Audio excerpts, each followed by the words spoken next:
As the 60th General Conference of Seventh-day Adventists draws towards a close in San Antonio, Texas, I wanted to find out from local businesses how this massive influx of people had affected them over the course of the session.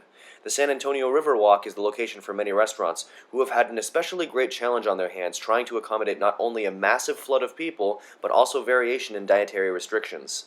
Gustavo from Cafe Au Lait says that prior to the beginning of the conference session, his restaurant had already created an alternate vegetarian menu just in case they needed to cater to the less meat-friendly customers. He also mentions that their management had to bring on extra staff in order to meet the demands of increased attendance in their restaurant.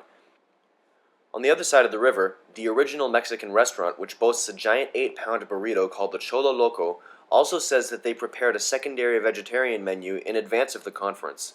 Although they have found that it has been matched in popularity by their regular menu, they too have seen an influx of almost overwhelming numbers of people.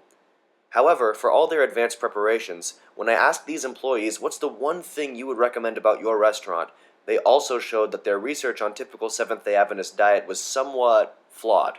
Both of them claimed to have the biggest and best margaritas on the Riverwalk, one going as far as to say it contained 11 shots of alcohol.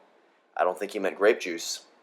But there's one restaurant on the Riverwalk that has not fared very well in spite of the arrival of thousands of Seventh-day Adventists: the Hard Rock Cafe.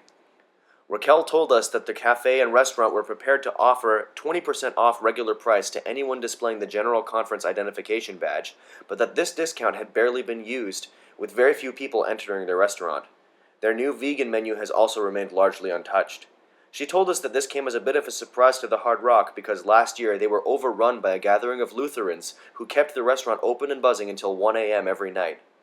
Still, for the most part, many local eateries have seen a boost in business since the start of the conference, and with a couple nights left, some shops along the Riverwalk have even created pre-purchasable meal vouchers which can be used on the Sabbath. This is Max from Adventist Youth Ontario.